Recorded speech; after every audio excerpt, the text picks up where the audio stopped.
All right, all right, all right. Good morning. Welcome to another fun and exciting episode of Jedi Academy. Glad to have everybody here as we continue on this adventure of answering your questions. That's right, Jedi Academy, where we bring the best and the brightest of YouTubers and game changers together to answer your questions about Star Wars Galaxy Heroes, and we'll sprinkle in a little bit of RHG madness. And by that I mean myself, Ranger J 1999, and of course, joining me on this crusade is the one and only, the troll extraordinaire, Dr. Finn Medicine Woman.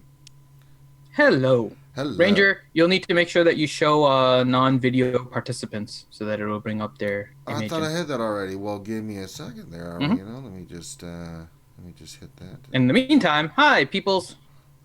Hold on, I'm working on showing non-video participant attentions. Hmm.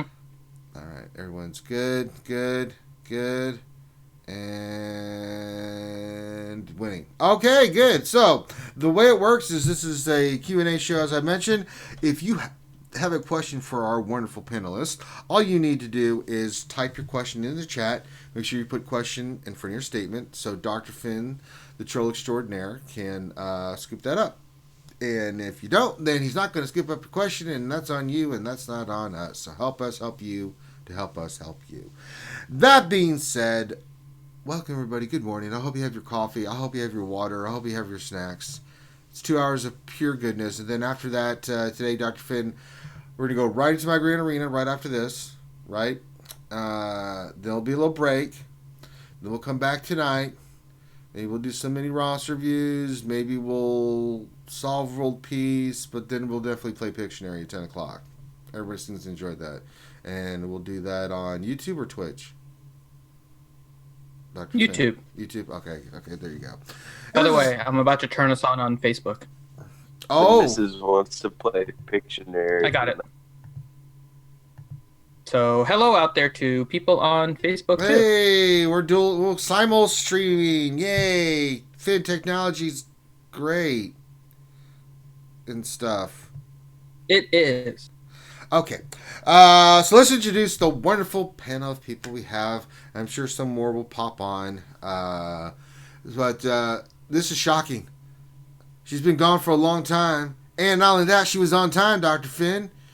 And who am I talking about? I'm talking about the lovely, the wonderful, the maple syrup eating, drinking, bathing Canadian T Money G. Now, I have never bathed in maple syrup. Well, you have never, talked about me bathing in maple syrup, but this is a full disclosure stream apparently. Yeah. So, hey, Well, it's good for your skin, and it's a very good moisturizer for Canadians. yeah, it is. Just for Minerals, Canadians. nutrients. Yes, it's full of vitamins and minerals that, yeah. Very happy to be here today. so- Very, so- very happy. Yeah, so when you're eating pancakes or something, you just put it on your hand and just, rub it in. And then, Yeah.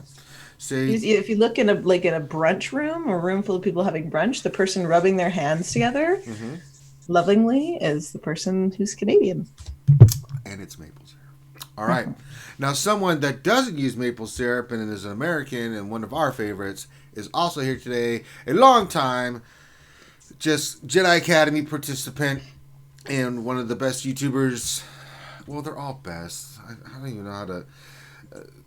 Knucklehead? I don't know. I'm trying to think of some kind of acronym to describe him. Just Warrior Presents. You can just say that. There you go. And the great thing about Warrior, we were talking about how we were handling our children, and Warrior was giving us some really good parenting advice where, keep them in the basement. T Money's, I was offering T Money, things like just drug them, and Warrior's like, no, just put them in the basement, and I'm like, oh, what's worse than that? And so, but how are you doing this morning, Warrior? Just trying to induce a bit of a caffeine psychosis. Whoa. What's that? Hello. Who's that? What the hell? Is someone fighting idea what that is. Skynet? What is that? Yep, apparently. All right. Well, grab your weapons there, War. Looks like we're going to need Arnold.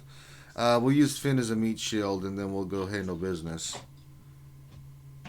I've been eating a lot of Twinkies and pies. So Hey, I'm listen, definitely- I'm telling you, I'm like, Finn. I'm a good meaty meat shield. So here's the plan. Finn, you go around the corner, wave like a madman, and then me and Warrior and T will come around and take care of what's ever left. You probably will die, but that's okay. We're willing to make that kind of sacrifice for you. So, also joining us from I think you're in Florida? Yeah. You know him. You love him. Stoner Jedi himself. Zylo Takedown. Hey, what's up, everybody? Good morning. Good morning. Where's my apprentice? You know that I don't care about the apprentice. I don't care about you. Eating his breakfast and watching the sing-alongs and stuff. What madness is this? He should be watching Dark Side trilogy things of me. That's for lunchtime, remember? I don't want him being happy. And what's the apprentice having for breakfast? It's either always waffles or pancakes. Blueberry Oh. waffles today. Oh my God! It better not. Is there maple syrup involved in this? Yeah, no maple syrup. It would be everywhere. Yeah. Mm. Good call. But it is. Canada's legal maple syrup drinking age of 2. Got a little ways to go yet. Not for my apprentice. All right, so that's I'm sure we'll get some more along the way. I'm not sure some of the other members are, but they'll usually pop in. So if they do, we'll introduce them. But that being said, get your questions in, guys. Come on, you know you want you. They're already coming in. What am I saying? Of course, there's gonna be tons of questions. But while they're getting, Dr. Finn is getting them ready. Let's talk about this week in Star Wars Galaxy of Heroes. I think CG's been kicking ass and taking names this week. It's about damn time. I'm tired of yelling at them. They've been doing a really good job. Some really good information out there. Well, since you haven't been here in a while, T Money, what is the one thing that's on your mind about Galaxy of Heroes this week? Well, I would say that, definitely the changes to Grand Arena. I'm curious about that just completely selfishly because it impacts me. I know a lot of people have been looking for harder matches who have really kind of consolidated rosters with not a lot of GP fluff. That's not me. I like winning. I'm totally okay with that. So I'm a little bit worried about what's to come. And then of course we have the new reworks. So I'm just still wrapping my head around those. But really, it's all about Grand Arena time for me. Just waiting this one out, seeing what the changes are going to look like. You never know with matchmaking. Mm-hmm. They just, I don't know. Matchmaking is a very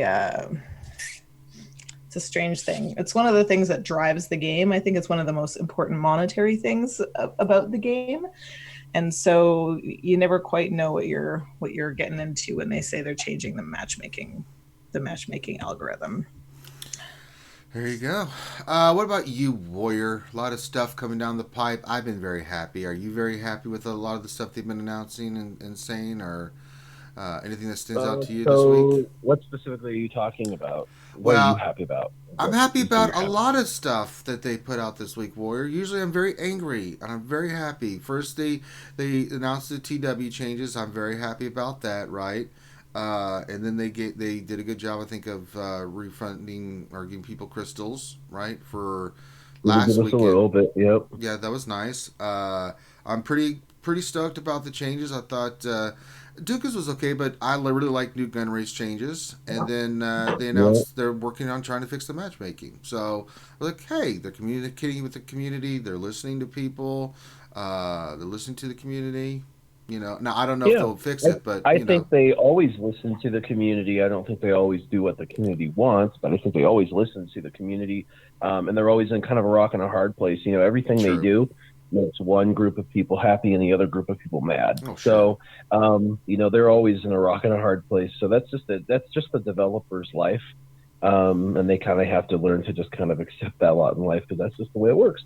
Yes. But no, I mean, I think the reworks are cool. I think that the one thing that Dooku needed was more damage, and they didn't do that. So I'm a bit sad about that. I know that Miss Passier's is a bit unhinged due to it. Yes, he was. We were talking about it and even- like changes that we would like to see more to it, but Well, if he did about twice as much damage, that's it. Just double his numbers, and he'd be amazing. So it's really sad, but he likes his Asajj Ventress, and he likes his Dooku, because when he's willing to make a video, using a meme generator, like it's like, oops, it's the next level anger. So it's pretty funny. But as far as the the make good was good. I mean, I'm glad they kicked something. A lot of people were like, "What is this even for?" Like they forgot because it had happened the previous week. So that was kind of cool. It was like, "Oh yeah, that's right. They said they were going to do something." But as far as like matchmaking being fixed, I know they've said this multiple times that they're working on that. That's my personal frustration with the game, and so I don't know what's going to happen. With that, I don't know if it's going to get better, or for me if it's going to get worse. I don't know, but for me it's weird. It's like, as on my main account everything's maxed, so I don't notice it. I just go against somebody, and if our mods are similar, which happens a lot, then I win some, I lose some. If mods are better, I always win, and if mods are significantly worse, like I have half as many good mods, then I pretty much always lose. Or I have to do like 3 battles per team to try and get it clear, and then I lose due to points. And it's okay. My main account, there's not really any pushback. I think all in all, I face maxed out teams, and I get it. That's what I have, so it's pretty fair. But on my alt account, Scissorman, when ships are not included, and it's just using character GP, I've got like 500,000 character GP, and it's fair. I the people I go against have like 3 to 6 Zetas. They've got some gear 12, maybe. Mostly they don't. Most of them have like gear 10 and 11, and there's only like 2 teams developed and like 3 teams that are like a gear 8. So it's like, I look at my roster and their roster, and I'm like, yeah, they focused on Night Sisters. I didn't. That'll be fun, but other than that, we're pretty even Steven. Yeah. But when they include ships, instantaneously, it's like, it just every single time I'm like going against individuals because nobody seems to care about ships in this game. I just don't get it. But everyone I'm paired with just doesn't care about ships. They've got like 100,000 ship GP, which I don't even know how that's possible with the unlocks, and then their characters are at 900k. Well, that's like, and they're laser focused, of course. It has to be the laser focused person. You're like, really? Are you serious? You got CLS, you got both Brevins, and you only have like gear 12 characters, and they happen to be all the legendaries? Okay, whatever. And I'm sitting here with gear 8, gear 9 characters, and like, well, this was fun. So I don't know what and how they can do to fix that. Like the last time that happened, they had 14 gear 12s and 14 Zetas, and I was sitting on, at the time, 2 Zetas and 4 gear 11. So, and you didn't win, Warrior? God, I know. Well, if I knew how to use APK hacks, I probably would have. But there you go. So. Yeah, you got to get better at the hacks, Warrior. I mean, God, people are trying to learn from your example, Warrior. No, we're kidding. Don't use hacks, guys. Don't do that. That'll be a really well-watched video. I mean, I'm not gonna say I'm gonna do it, but I'm probably gonna tune into I'm just saying, you might get some stuff there. One thing, it's really good. It's really good that you've got those 2 perspectives. The thing I've noticed with the matchmaking, like for me and GA, is that I'm going against people I shouldn't. I really shouldn't. Even if, like last, like Grand Arenas, it's like they've had more GP to me, but their roster is nowhere near the level because of it's the fluff that we call it. Them having a more expanded roster. They just are not at the same level with my roster that they just shouldn't be fighting me. It's not really a fair matchup. So it'll be interesting to see. They've addressed it. That's some of the things that they're looking at and things of that nature. That you're not penalizing people for having a wider collection. So we'll see how it goes with some really good perspective there, having a Scissorman Warrior account and the Warrior account. Xylo, what's on your mind this week, buddy? Well, I don't know how I'm going to follow up Warrior and T, but... well, why don't you try, all right? Jeez. I'm just kidding. No, I mean, it's been a better week than the last couple of months for me, to be honest. We got some decent mods this week. Grand Arena has been really fun already going into the second round. I always like the back and forth between the opponents that are actually like transparent and want to talk and communicate. So I seem to get a lot more of those lately. Like I still haven't gotten anyone auto deploying their defenses yet, so that's something I'm a little thankful for right now. And yeah, I mean, just trying to enjoy this time of the game right now, where it seems like this is one of the better times where we actually get to work on what we want to in our rosters, and enjoy what we have the potential to focus on now with the free time and the territory battles coming up around the corner. It's got to be within the next couple of weeks at most. So I've gotten the Grievous team together and probably looking to slap another Zeta or two onto that team, but just again trying to refocus and revise, look at what else we can improve on in my roster towards the territory battles. Really, I mean, got Gear 11 clones, Gear 11 Geos. I mean, majority of the Jedi out of that grouping that are worth value, like the new trio with Anakin, GK, and Ahsoka are about to be Gear 12, and just working on Padme and like trying to have fun. There you go. And Dr. Finn, anything you want to say anything before we start getting to the I questions? voiced all my opinions on our streams. We and do stuff, a so we're lot good. of that, yeah. All right, so, well, you can't say I didn't give Finn a chance to talk, so there you go. All right, let's start with questions. We're going to go to Warrior, Scissorman Warrior Presents, The Warrior. All right, so a question for Warrior from Tech Jericho. It says, what is the best lineup for the Padme Galactic Republic team, and how do you mod each of the characters? Oh, so a light question to start off with. Yeah, let's just start off with a little bit of easiness. War's like, I do have that coffee. Yeah, it just depends. I know I've had 3 sips. It just depends on what you're talking about. If you're talking about territory wars, that's a team built thing, then the team's going to probably be a pretty solid team composition. If you're going in your own 5 versus 5 or your own 3 versus 3, it could be totally different. For example, I need my General Kenobi in my Darth Revan team, in my Revan team, to beat Darth Revan. I use Revan to kill Revan, and I need my General Kenobi. And so because of that, because that's the team I have 100% win rate with, I have to strip it off of my that team. But that doesn't necessarily make it the best team to not have him with them. So that's the problem, is there's reality and then there is what you theoretically want. And so I don't know what this gentleman is using for teams, encounters, and all of that, and if he's using any of these characters already in teams successfully, because I would say don't kill a successful team to make a team that's good defensively, because missing one piece of the puzzle, it's still a good solid team. But Padme as the leader, obviously she's the necessary leader. Ahsoka with and by the way, the little snips, man, my gosh, she's something else, man.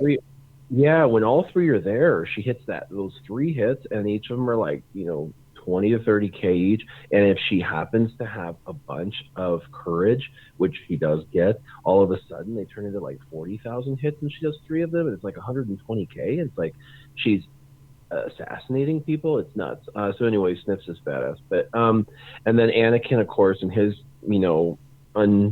unjustifiable anger and rage, he comes in with a vengeance. And so for the theoretical, it's the trio, plus Padme, and then it's +1. And you can truly use anyone you want. It depends on what you have left over in your roster, but there's a lot of really great options. I personally like on defense something that's a control piece, and what I mean by that is, have you ever gone against like Night Sisters and they just kept stunning you, and you're just like, yes, not having any fun, because it's like every stun that could possibly be 80% of the time is 100% of the time, and you can't take a turn. So putting in someone like Ayla Secura, all of a sudden she's like, oh, I sometimes stun, but I'm going to do it every time against you. And you're just like sitting there stun locked, and you're like, this isn't fun at all. that's a character that's fun to place into that team as a +1. And all she needs is high crit chance. That's just it. Just, you know, as high crit chance as you can, and some potency, and boom, she's you know, stunning fools. So that's a super fun character. That's who I plugged in this last time. But you know, you can use anyone. I really highly recommend a Galactic Republic individual, obviously, for that individual. A really powerful person, a character to put in there is C-3PO, because just his debuffs, his confusion is so crazy. Plus his translation is such an amazing buff on top of them, mixed with courage, is really powerful stuff, and it can be used on defense or offense. But you know, I know certain teams that they know how to use them on offense, and they know how to defeat Darth Revan's, so they keep them for offensive firepower. But then there's other teams like us and Team Instinct, we throw them on defense, and it's just a really solid team that people have to like struggle through, and it forces them to use like a really good team. Yeah, I put on my GA this week. I had Barris on the defense, and it's been giving me defense holds. I mean, it's eventually died, but because my Padme's only 9, so it's, you know, it still needs a little bit more gear on her and stuff. But with just the Zan on her leadership and having Zaris in there, it's been doing pretty damn well. So I'm like, okay, not bad. I may have to use the old Zaris in here a little bit more often with the Padme. So, all right. Any modding tips from that question for each of the characters? Yeah. Let's see. Because honestly, it's too many characters. It's kind of such a broad thing. Let me just go in really quick into my Galactic Republic. You know, for C-3PO, I did tenacity and speed. Just because I wanted him to be as fast as possible. Padme, I did crit chance and speed. You know, with a speed arrow on offense triangle. I could have used a crit damage triangle, and an offense plus with a protection circle. So that's that. Jedi Knight Anakin, I went offense and crit chance. You want to really get his offense over 4,000. You know, you're shooting for 4,000 to 5,000 offense on him. No, so he just, you know, hurts people bad. The speed arrow, I put offense triangle. I have a protection cross on him, but I wish I would have had an offense thing on him. But my offense on it is at like 3.5% as a secondary stat, which is pretty awesome as a secondary stat. So that works. And then Barris is just speed with health, as much health as possible in speed secondaries. Ahsoka Tano, little snips, I have her with crit damage, crit chance, a crit damage triangle, you know, speed arrow. I would use an offense plus, but I have a health plus there just because that's what I had available with some speed. It's really hard.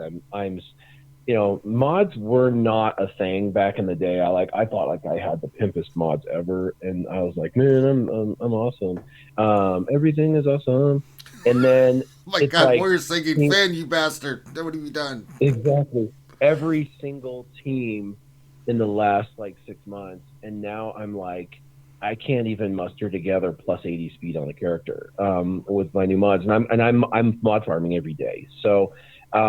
It's like, and then they're like, oh, well, you need to make these characters, you know, plus 120 speed. And I'm like, I have no more stats, you guys. Like, do you want me to not place an arena anymore? Because like, what are we doing here? I mean, like, that's actually, I think, the one thing that's got to give. I feel like for a quality of life update, they have got to take the store and get rid of 1, 2, and 3, 4 dot mods, period. Like that, everyone knows they're trash. So, and they've now officialized them as trash. Get rid of them.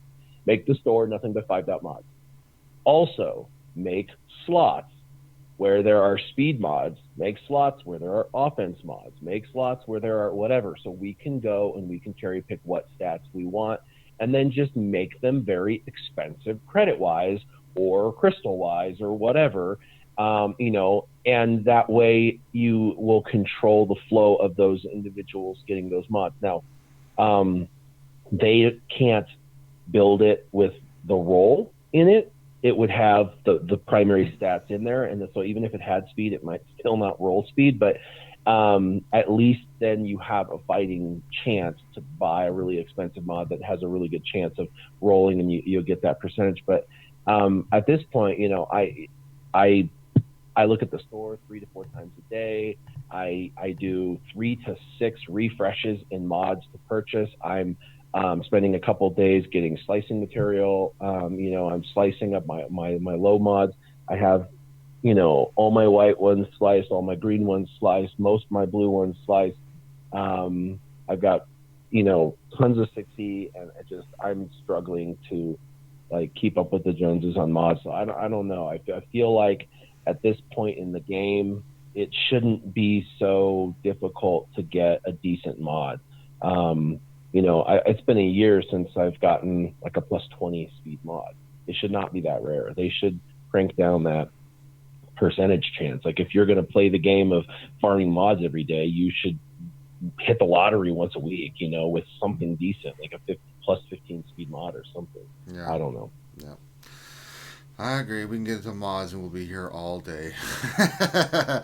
All right. Next question for Miss Canada herself, T Money. All right. Finn, you're on Okay. mute. So, question for Miss T Money from Paparazzi. Question is, how did you come up with your 100% win rate Darth Revan counter? Paparazzi. Have you watched the video? My darling. It's a counter. It doesn't I didn't come up with it. It's one of my guild mates, Chewy, did. He's a great theory crafter. He's in I guess he's in like a theory crafting group and spends a lot of time doing that. But yeah, it's been a huge video for us. I haven't looked at it yet today, but it was almost at 20,000 views after like 48 hours yesterday. So very exciting. We only have a handful of videos that have taken off like that. This is probably the fastest one, but yeah, and it's just great to have everybody, PMing us and writing in the Discord, thanking us for, taking first place after they haven't been able to get first place for a while. So it always feels great, as a YouTuber to be able to actually make something that works or release something that works. That's kind of the reason why you did YouTube, right? It's to help the community. Yeah, absolutely. Well, originally it was to, get smashed and have fun with the community, which we, in our Nerf Herders stream, that was, lots of people know me and Go Maurice from there, and yeah, for sure to help too. But yeah, Operation Metaverse we're very focused on just helping the community, sharing the brightest, minds in the community, and all their content. And yeah, so yay. All right, science. Let's see. Xylo takedown. Go for it, Finn. You're on mute. All right. Question for Xylo from Ski Trooper. Do you prefer Barriss, 3PO, or another fifth under Padme? Key modding thoughts on your preferred fifth. Well, just to break down the three, I mean, like, 3PO can be consuming from like your JTR or CLS team, right? GMY can be pretty consuming from your Revan team, your Jedi Knight Revan team. I really like Barriss in there as the fifth, and I mean, there's 3 different routes and 3 different ways of modding, right? Like, so Grandmaster Yoda has to get your fastest mods. So if you already have Darth Revan and Malak, or just Darth Revan and no Malak, you would preferably want your fastest speed mods on that team, right, or that character. So not a lot of people want to go that route with a faster Yoda, and again, it's consuming to your Jedi Knight Revan team. 3PO, I could see 3PO. I mean, again, same mods, speed and potency. You want him as potent as he can, so he's landing those debuffs, and as fast as he can, so he can keep up with the team too, and add a little more DPS to that team. So I like that. And then Barriss kind of balances the team a little bit more. You mod her the same way, as much health as you can, because her health is based on her heal. So give her as much survivability as you can too. Tenacity too, a little bit of tenacity on her, keep her from getting debuffed in that team. And she kind of fits in that team for me as the fifth right now because for one, she's not consuming to another team, and for two, her and General Kenobi are normally paired together most of the time. So it kind of fits right now as opposed to, you know, slotting in Yoda or 3PO. I mean, 3PO again works too. There are counters for 3PO, but most people have success with Grandmaster Yoda. If you're going with the PvP route, you have to go with Grandmaster Yoda. So there's different variances of the mods, and again, I prefer Barriss in there just because she's not too consuming for your other teams. All right. Next question, back up top to Warrior. Okay. Question for Warrior from Jason Krolick. So we'll give you a simpler question than the first one, Warrior. So Jason Krolick says, what is your favorite game mode in SWGOH and why? That's a good question. I used to love the PvE aspect more. I used to like the territory battles because the battles were slogfests and you had to really use strategy because there was, you know, we didn't, when it first came out, we didn't have all Gear 12 everything, and it really stretched us thin, but obviously we wanted to, you know, do well. And so I really enjoyed it. And PvP was one of those things where, you know, bottom line, I'm in a team where they kind of tell you, like, this is what you're going to do. So, you know, it takes a little bit of the creativity away because you get told what the counter is, what you're putting on defense, blah, blah, blah. So initially it was definitely the, you know, I liked the PvE contents more. You know, in territory battles was, in my opinion, the best slugfest PvE available. That has evolved over time. I'm less of a fan of territory battles. In fact, I wait until everyone's gone and see if we've 3-starred everything. and then if we haven't, then I go back and I'll go ahead and 3-star. I'll do all my battles if I have to. If there's a special mission, I always do the special mission for the team. But you know, I don't care if I place 40th or 20th or it doesn't matter anymore. Whereas before I really enjoyed placing first in territory battles, but it means nothing. So, and then territory wars, or I'm sorry, Grand Arena, when it first came out, matchmaking was horrific, and I just did not enjoy. You know, we'd run the thing, and the person I'd be going against would have, like, you know, 600 mods that are over 10, and, you know, 200 over 20. It's like, are you kidding me? Like, this isn't even possible. And so I hated it. And then they introduced 3 versus 3 and really opened up a lot more, like, interesting teams, counter teams and whatnot. And the thing is, with Grand Arena, what I liked is my team instinct. Actually, I'm not being disrespectful, but they kind of abandoned us in that sense on that. It was like territory wars is us, we'll manage it, but like Grand Arena's on you, so good luck kind of thing. You know, if you want to talk, here's a room. And so we were kind of left to our own devices, so to speak. And so we took the culmination of all of our knowledge and things we've learned in the game, and we had to just kind of go in and face it. And while, yes, we could take snapshots of people's teams and put it in this, you know, chat room and talk about it and all that, like, it gets really old being the guy that's taking pictures of everything and asking everybody about every team. So you just have to learn to, like, start kind of figuring it out on your own and really kind of digging through and slogging through teams and figuring out, like, that did not work. That do not do that again, you know. And then other times you do something, you're like, man, nobody even knows this. Like, this is awesome. This works really, really, really well. And so 3 versus 3, a Grand Arena is actually my favorite mode now. And I enjoy it because I have some really weird, fun, unique teams I use to clear stuff that is non-traditional. And I also feel like 3 versus 3, you kind of have a better chance if your first attempt fails. And I like that because there's almost like there's freedom to fail.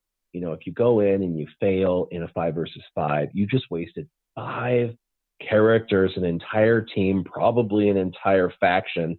And now what are you going to do? But with 3 versus 3, you take in 3, a portion of a faction, and if it fails, you're like, okay, well, I'm learning, so let's try something different. So for me, for my own edification and for my own fun, I prefer Grand Arena 3 versus 3. Very nice. All right, next to Canadian maple syrup person, T-Mike. Okay. Question from Nathaniel Morgan. Why won't CG tell us exactly how the new matchmaking works? Supposedly, fluffers will fight fluffers, but its flaws will not be known if we don't know the formula. Well, like I said before, Nathaniel, matchmaking is one of the drivers of the game's monetization. I'll share in the RSG Discord. Maybe I'll go and hunt it back out. But there was a study released, like when they have to go through when they're trying to like patent in like ideas about the games, they have to kind of present studies and why they want to do it and that sort of thing and how they came up with it.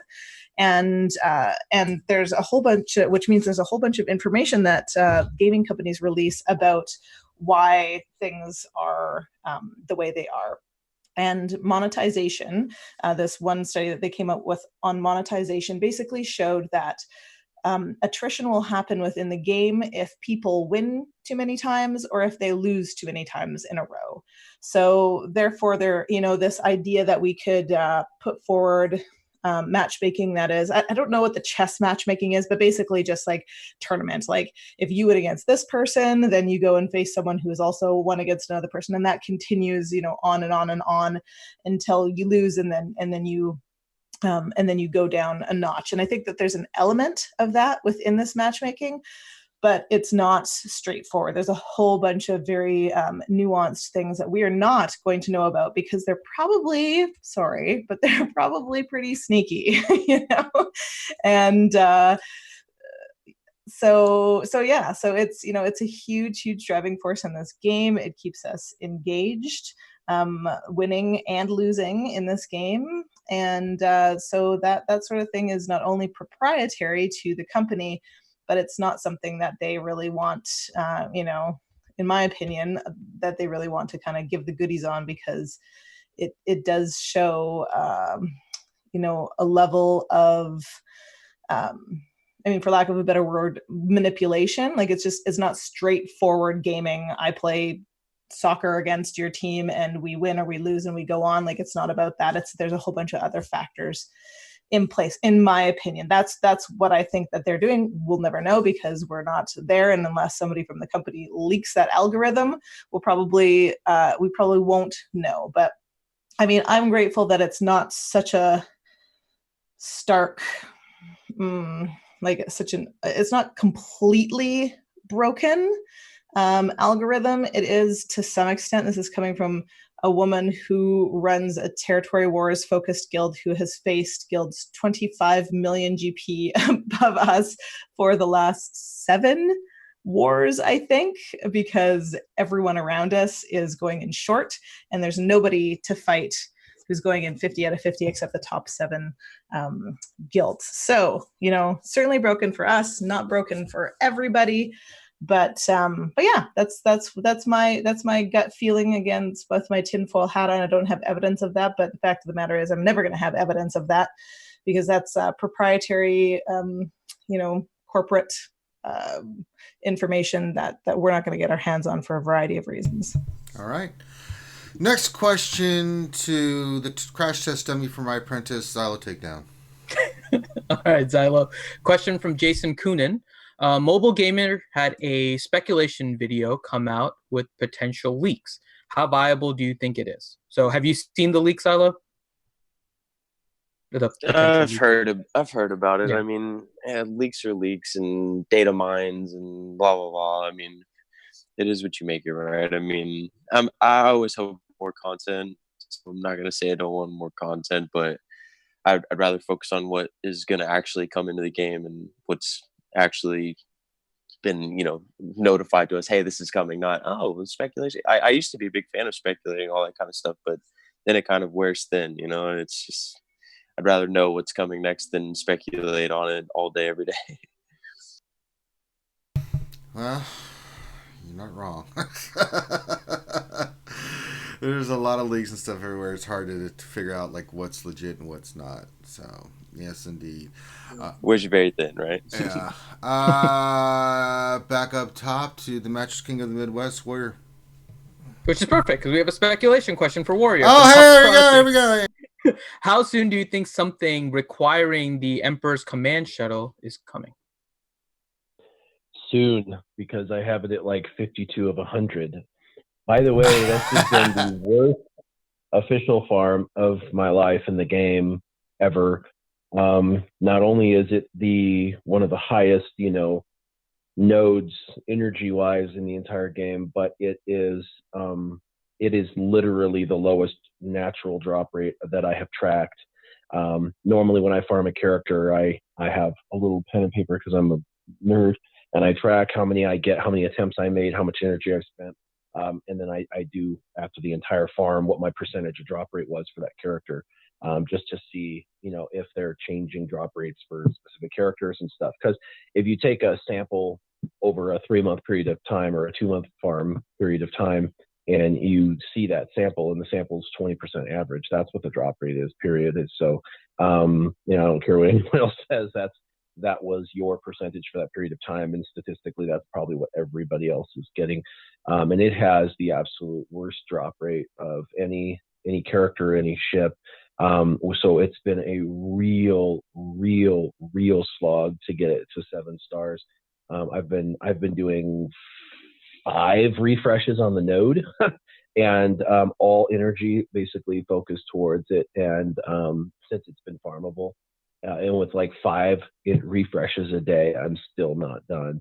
So it's insanity. But it's soon to be. I'm about to get it 7 stars in the next month. And, it's one of those things where when something becomes farmable, it's inevitably like within a few weeks of it, being 7-starable, naturally there's some sort of an event and stuff. And with all this, like, Dooku and Newt and stuff, something has to be going down ship-wise. Like, they've completely ignored ships now for a while, and they're good at that. But normally they kind of break that silence with something ship-related here and there. It normally feels like it's coming out of left field, but if you're expecting it, it's not really. So I'm thinking capital ship, and the capital ship will require the Sith ships because there's exactly 5 now, and all of them are like ships that people either didn't farm or, haven't farmed yet, or if they have, it's only because they're like Krakens. Because when the Sith ships came out, they really got a bad rap. When they do that, they release something, really bad timing, and then it like doesn't get its limelight. It's that happened to like the first time Chewie came out. They just kind of like, oh yeah, by the way, here's Chewie, and he didn't. And everybody's like, oh okay, but then we come to find out like he's just insanely good.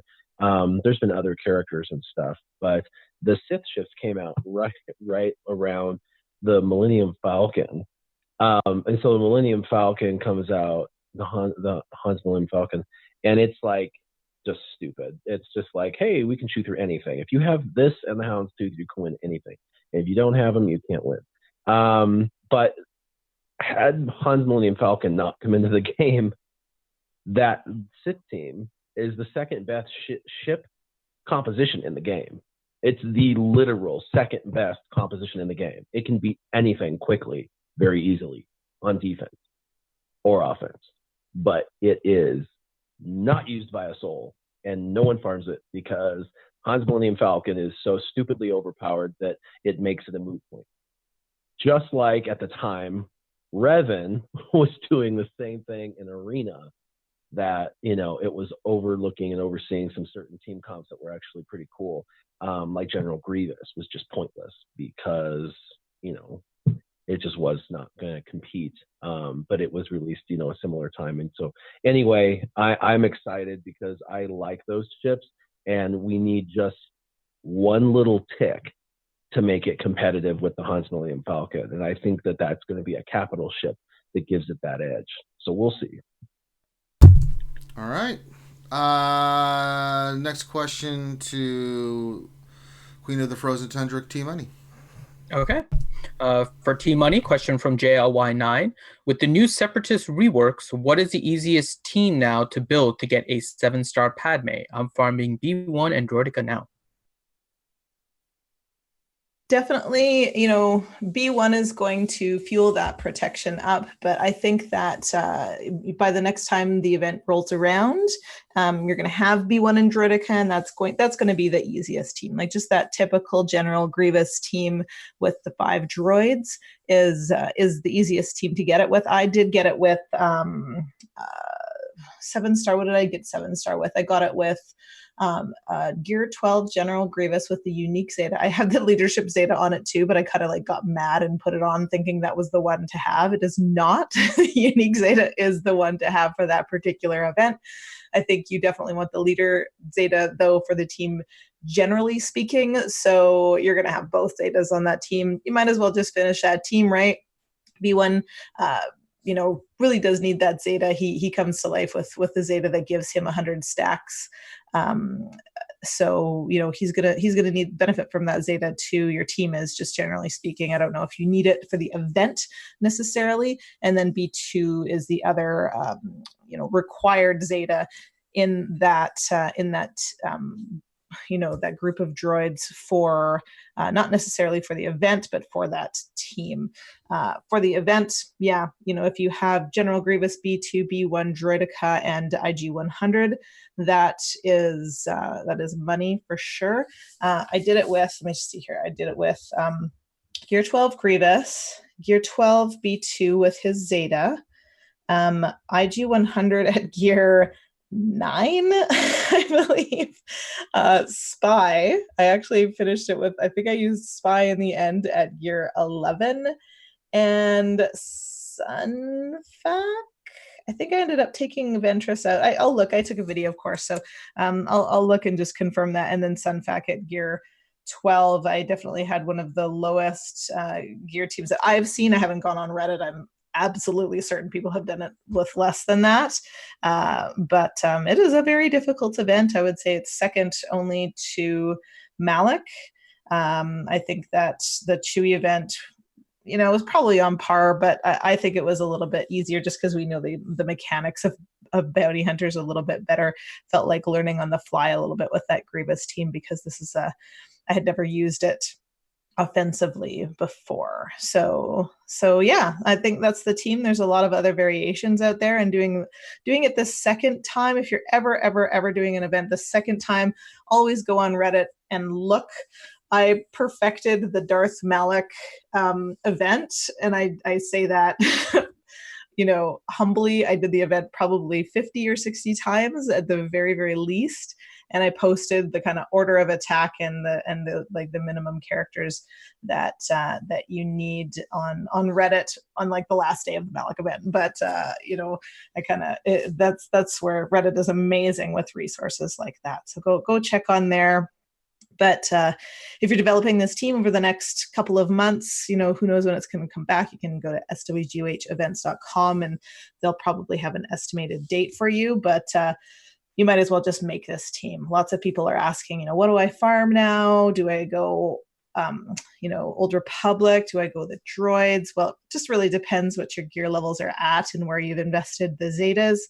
If I have 3 Zetas on the Grievous team, 4 Zetas on the Grievous team now, so I might as well finish that off. But I also got the Padme team at a gear level where I can use her because, in my opinion, it is a stronger team and more useful in PvP. All right. Next question to Florida's finest crash system for the apprentice. Zal, take now. Okay. We have the next question on the list. I'm just going to answer, and then I'll give you your question, Xylo. So the first question, Nathaniel Morgan. Okay. Why doesn't CG go to a chess or tennis-based matchmaking system? Why are they trying to reinvent the wheel? If you fight somebody better and you win, or if you lose, then you fight worse people.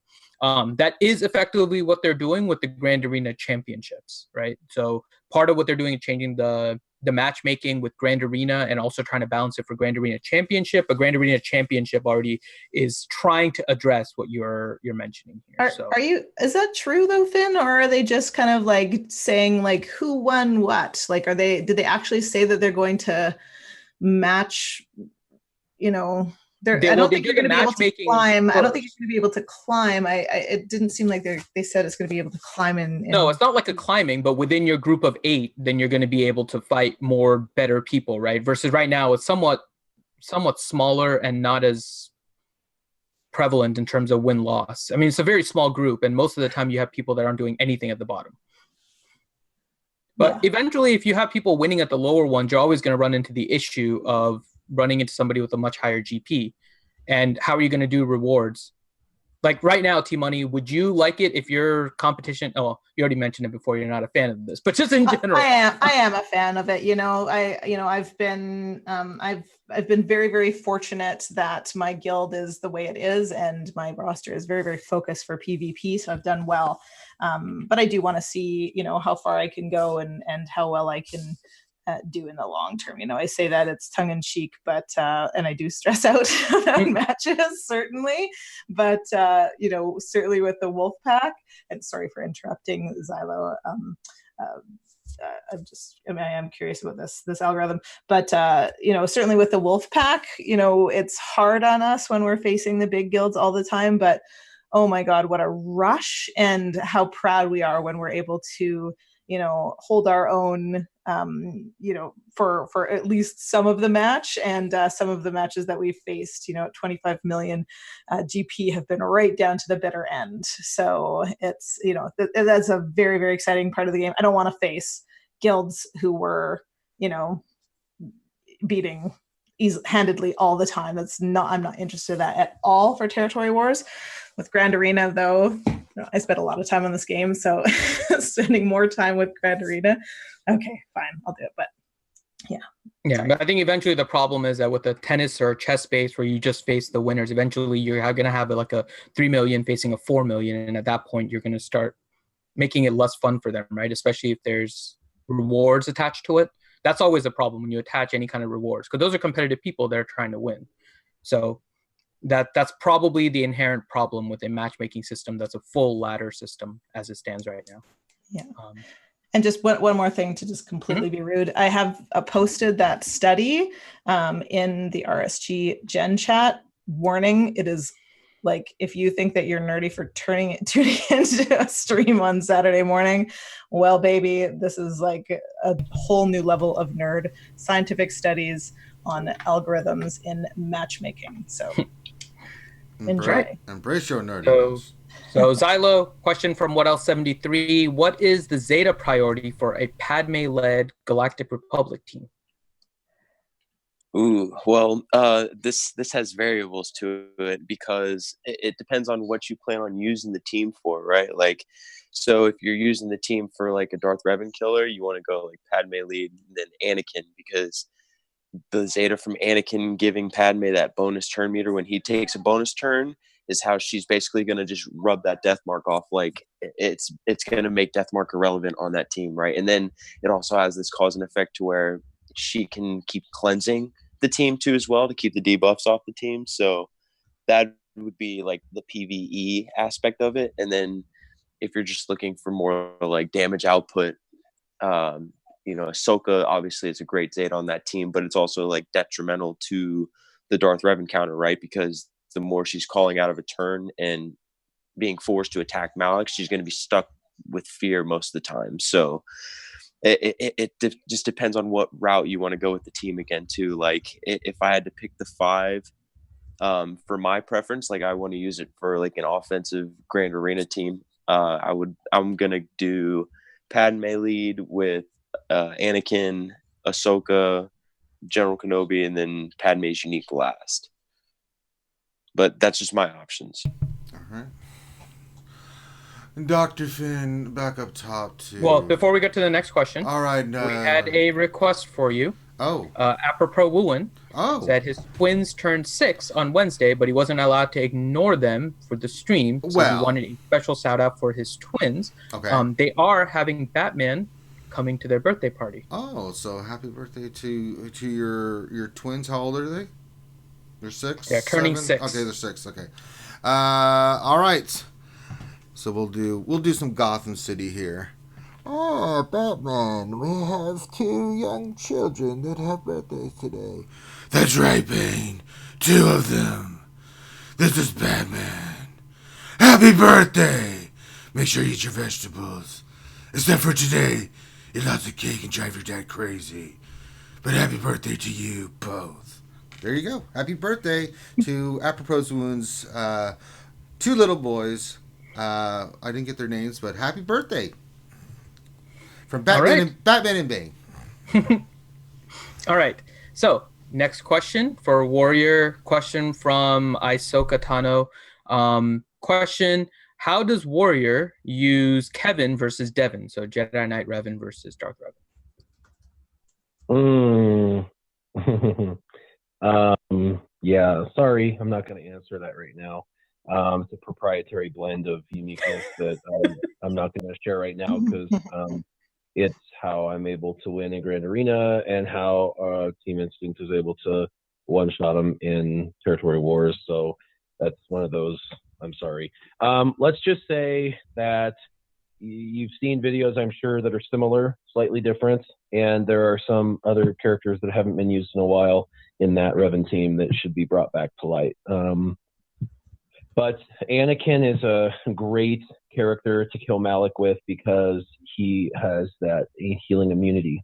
And let's just say you have to have healing immunity on Malik so he doesn't heal himself when he's trying to heal himself, so you can continue to weather him down. So Warrior's saying use Ugnaught. There you go, folks. We've got it live here. I'll leave it open if T-Money or Xylo also want to maybe address that question because I know Warrior can't answer it. So, what's the question? How do you use Jedi Knight Revan to beat Darth Revan?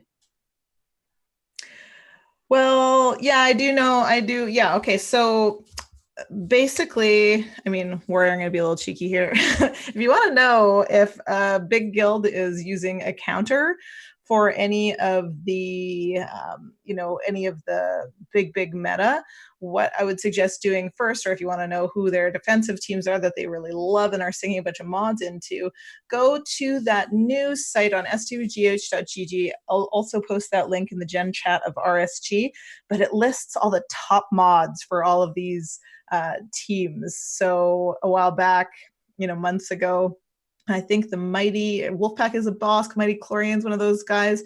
We're using Scarefable Pathfinder under Rey to take down Jedi Knight Revan. And if you went in there, lo and behold, the top 30 out of 50 spots for how healthy the healthiest Scarefable Pathfinders in the game were belonged to the Mighty Chlorians. Well, ding, ding, ding, that does not happen by accident. So you can go and snoop in there and see what counters teams are. You can try and figure out what counters guilds are using. Go into, the best of the best, the TIs and the Mighty Wallets and such, and go peek at their Anakins. How are their Anakins modded? Are they like hella fast? Do they have like mega offense on them? And you can kind of figure out how they might be modded. Generally speaking, you can also just go into like individual rosters in GG and kind of poke around and snoop around. So sorry about that, but I do that all the time because there are these big guilds do have some of the best minds in the game, and you can just go and try and learn from them, especially when you're not able to face them. We learn so much from facing these big guilds. It's very dangerous when we get to Mwahaha. So for Anakin, with under JKR, basically the old counter that isn't super reliable for me anymore is Jedi Knight Revan with Jedi Knight Revan with Anakin, Grandmaster Yoda, GK, and I can't remember who the fifth is that we're using, but the key is just maybe Jolie. It was just just Anakin with stupid amounts of offense. I think it's over 4,000. I think I had mine, encroaching 4,000 that requires 60 mods on the square and the cross, and super duper, like lots of survivability as well. And you're just depending on basically your team having trouble and almost dying, and then Anakin coming to the rescue time and time and time again. Yes. So there's a different team with Padme and Anakin that we'll cover on our stream this week with It's Not Ian. He's going to be a guest on our stream, and check his channel out. Very, very good. He's been on RSG before, I think, doing ships with you guys, and he's one of the bright minds of the game, and he's come up with some Padme counters that's where you're going to want to use Anakin once you get your Padme team done. Probably going to be the team that we put out with Thrawn under Jedi Knight Revan. That's going to counter your Darth Revan with Malak. Very, very dependable team if you can get your Grandmaster Yoda speeds proper, and then the Padme team as maybe a backup for you. Again, it's all mod based. You're going to have to just choose one counter because the Darth Revan team is so powerful. People are like, those mods are out of reach. That's my second best set. Well, yeah, it's like the most overpowered meta we have ever seen. Of course, the anti-meta is going to take either your best mods or your second best mods always, and that's just a given. So you got to get your head around that if you want to be able to place Darth Revan on defense. There's no cheese, and I don't think there's ever going to be cheese for this team. I could be wrong, I'll be happy to be proved wrong, but I haven't seen it yet. I don't think there's cheese. No, there's no for cheese. This team. No. Yeah. All right. Next question, Finna Doodle. All right. Well, since T Money was able to answer that one, I'll give this one to Warrior. So Warrior, what else 73 is dropping the Omega on Dooku worthwhile? It seems throwing stealth up isn't a good idea for some characters like Dooku who you want to get attacked. I did all the Omegas. I think that there's going to be situations where benefits like that or abilities like that are to your advantage, and others where it's to your detriment. But I feel like it's counterproductive in this game to have you penalized for doing advancement of a character, and I think they would agree. So, but I think you should find ways to use those characters in that way. And then if you feel like adding something is not advantageous and it's significantly damning, you should probably bring it up to the developers and let them reassess it, because they may not have thought that through, and they may do a tweak. They've done this literally time and time again with new new characters where they bring them out and then they're like tweak. I mean, they literally just added buff immunity on Bastila and put her unique thing with Revan. That's all new. And they did that after the fact. So, the community, if they feel like that's not something that's beneficial, should be vocal about it and let them look at that. And if it's something that's kind of 50-50 and you feel like, yeah, it's beneficial at times, then it's just one of those things you have to decide. But I did, because I feel like, I'm going to develop my characters out, and this character now has certain team comps he's going to work better in, and I need to be creative enough to figure those comps out where I'll get maximum efficiency with that ability maxed out. All right. Next question to Xylo. All right, Xylo, question from Helenix, and we talked about this a little bit, so you can give your thoughts on it. Have you seen Miss Passier's forum post regarding a proposed parry unique buff for Dooku? What are your thoughts? I mean, be careful. I I think- helped him come up with this idea. I will think kill the you, kit- Xylo. I think the kit still seems kind of like niche, right? I mean, like, and you could still squeeze him into like a Sith team, or and then the fact that they changed his leader so much, I don't really like what they did with the rework. And I mean, like, you're not going to be happy with every rework. So I mean, they always said that they could tweak characters that they said were reworked that people didn't like. So maybe a tweak here and there, because they're probably going to end up tweaking New Gunray at some point. So Don't they always? Pretty much. Next question, Dr. Finn. All right. Warrior question from Gav P. With the introduction of Darth Revan, what is the most efficient split of Sith tunes to have 3 teams or more for Darth Revan, Traya, and EP leads for Grand Arena and Territory Wars? That's a good question. So the Triumvirate can kind of stand on its own. But when you set Darth Revan, I think everyone knows the Darth Revan team that you set on defense is, Darth Revan and HK and Bastila Fallen and Sith Trooper. And then if you have Malik, you'd put Malik there. Something that a lot of people don't think about is you don't use Darth Malik against Darth Malik most of the time, right? Because if you had it, you'd set it on defense. And if you don't have it, it doesn't matter. Everyone thinks Sith Assassin's trash, but Sith Assassin is still just as amazing as it always has been if there's no Darth Malik. Well, if Darth Malik is not in the picture, Sith Assassin is still amazing as a 5th on that team because it does exactly what Sith Assassin did prior to Darth Malik. So Darth Malik's the one that kills that extra turn meter. So keep that in mind. Like, everyone's like, oh, they gave us our ability mats back for that character and she sucks. That's not true. She's phenomenal provided there's no Darth Malik. So if you're going against somebody in Grand Arena and they don't have a Darth Malik, your Sith Assassin is the most powerful character in that team. You can make her the fastest and you can make it happen. So I'm getting more coffee.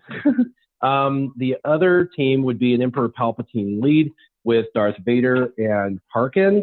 With probably like Shore Trooper and the Imperial Probe Droid. That's a really great team because you can beat almost anything with that. The Imperial Probe Droid's there for like the, moments where you feel like it's starting to go south. But it can remove buffs like taunts and things like that. It's a really fast team. It's a really debuff heavy team and there's a lot of AoE. So you can really take a team out really pretty quickly with it. And Shore Trooper's kind of there to bring back health. So if you're going against a team and things are going south, you can kind of revive. For example, Night Sisters and Plague, you can drop the plague off everybody. So I like the Emperor Palpatine team that I just mentioned there. And then the third would be the Triumvirate and +2. And you can really use any two. I mean, Dooku now, this is rework, is good in that team. If you're not using Sith Assassin in the other one, I like personally a Zeta Savage. He's fun in there with Sith Assassin because you can do that 1-2 combo, hit somebody straight to health, and then mollywop them and kill them. So there's a lot of different variants, 5 versus 5, that you can do offensively and defensively. And to be completely honest, the Triumvirate honestly don't really need 2 other people or 2 other characters. In fact, sometimes it's more of a liability to take 2 others in if they're underdeveloped. It's almost better to do 3 versus 5. And since Trey Elite is so durable, you can really get away with that sometimes. So it just depends on kind of what you're facing and whatnot. So hopefully that helps. All right. Dr. All right, Finn. next question for Miss T Money. Question from Dojasun. I have gone all in on Double Zeta T3 and still trying to find the right place for him. What is the best team comp to use T3M for? I think he's such a versatile character. I don't have him. I wish I did. I think Poperazzi said on a General Grievous team, certainly he fits in there. I don't know who he would replace. Probably Droidica on that team. But running him under Rey is absolutely fantastic. On a team where you're running, sometimes C-3PO who has no damage, BB-8 and R2 who are kind of, mid-level damage dealers at best. You can put T3 on there with his Double Zeta and everyone's just that much more hard hitting. So, and of course he gets the extra, the droids will get the extra 8% speed bonus for having him on there. So you have, 3 or 4 droids on your team. Well, you have a BB-8 that's 260, 270 speed, which is pretty pretty reachable. Certainly, if you have a double Zeta T3, you probably have the mods to do that, and you're going to get in front of absolutely any and every team. And with the kind of the rise of these Django leads, now that we're all kind of getting close to 7 stars for our Django, you're going to see a lot of those in Grand Arena and Territory Wars to make bounty hunters out of reach for Imperial Troopers for those who hadn't really dedicated speed to the Imperial Troopers. And then of course to make Nest great again, putting that classic Nest under we used to put her under Bosk lead because not everybody had Django. Well, everybody's starting to get Django, so she's gonna go under there, and you're gonna have to have a team to beat 330 Nest. What's that going to be for you? Well, so there's only a certain amount of things that it could be, and Rey is a very, very good candidate as a hard counter to that team. T3 is a fantastic character. I wish I had him. I probably won't for a very, very long time unless his ship becomes absolutely essential, and maybe it is already. Just haven't figured that out as a Millennium Falcon counter. And and then I might develop him, but that ship is excellent and great on a MILF team too. So I think it's a very useful investment for those who have chosen, in particular for those who have chosen to go T3 over Juhani, which is the much better choice in my opinion. I went Juhani. I have a Gear 12 Juhani. I use her all the time. Love her stun taunt move. I think that's fantastic, especially for 3v3 versus Karth. Bastila, Ezra, Juhani wins versus Karth every single time. I do not care how OP your Zalbar and Mission are with those triple dispels. Forget about it. Double dispel stun. Forget about it. So yeah, that's where I'm at with T3. I don't know. Do either of you guys have T3 max? Do you use them more, Xylo or Warrior? Yeah, I use them on offense with underneath JTR most of the time.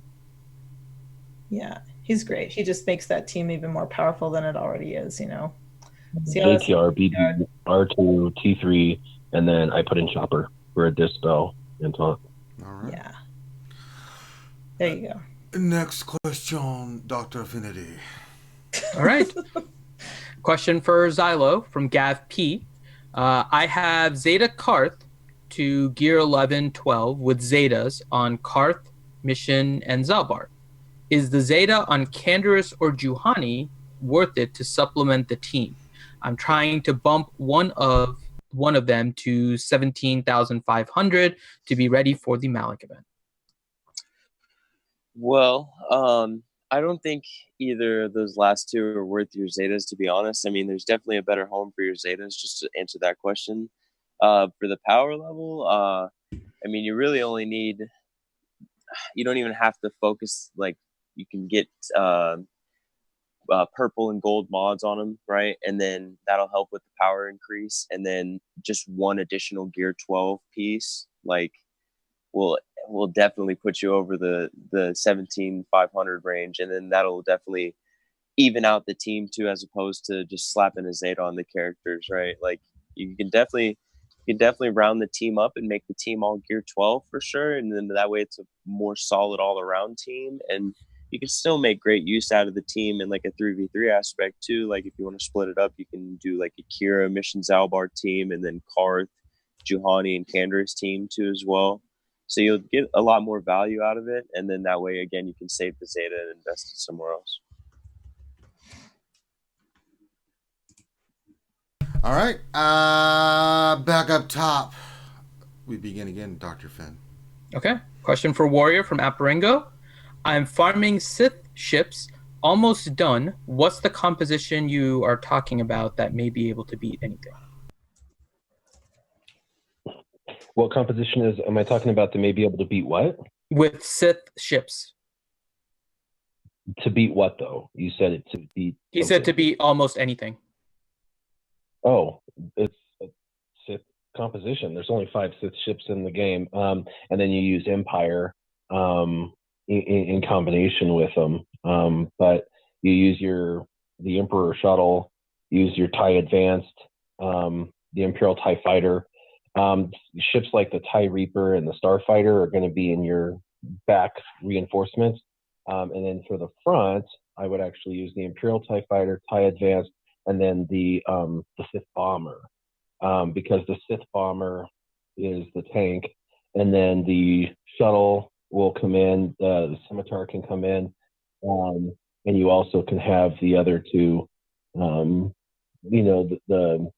Gauntlet Starfighter or the Gauntlet ship, and whatever the other Empire ship is that dispels. And basically, the tank just dumps a ton of bombs on the opposing ships, and they just kind of implode over time. And your ships are regenerating and whatnot with the Emperor's shuttle. So the Emperor's shuttle is great. Ships that are necessary would be the fifth ship of the Emperor shuttle, the V-28, and the TIE Advance. Those 3 are necessary. Scimitar and Sith Fighter are good, not great yet. Although the Sith Fighter does have a really interesting unique where it basically gives the rest of your team foresight and defense penetration, and then also gives it turn meter to the team when you start to hurt ships. So the Sith Fighter is good. It's just squishy, which is its problem. So that would be interesting to be able to be fixed through a new capital ship potentially.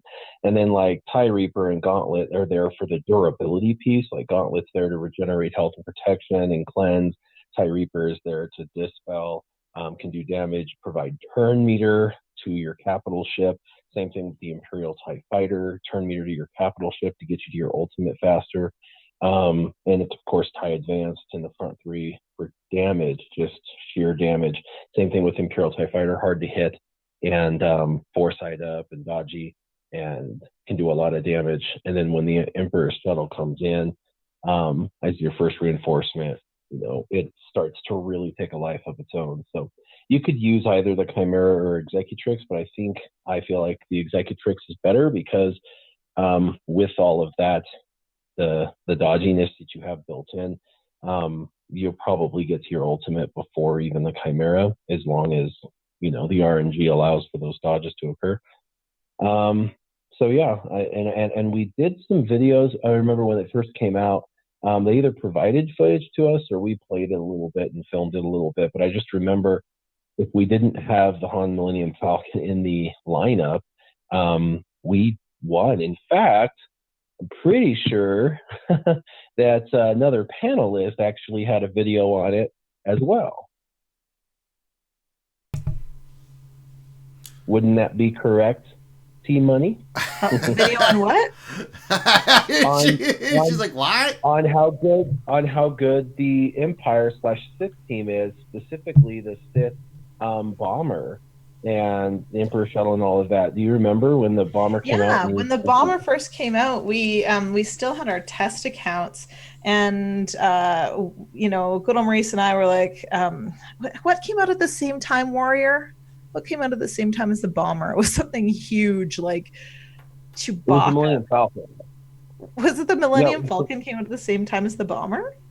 Yeah, basically it's the same within like a month of each other, and so it just totally killed. What came out on the same day as the bomber? Where they do that, they pull these ships out and they have this like huge character release or something, and then they like sneak in the little ship on the side. Regardless, we were like, okay, we should just like look at the bomber just to see. And so we took it in our test accounts and we fought some of the MILF teams, and we're like, oh my gosh, this is absolutely amazing. Just coming off of the bench and dropping all of those concussion bombs on the Millennium Falcon. And because it's an AoE, he can actually reach the Millennium Falcon. And so it was a fantastic team.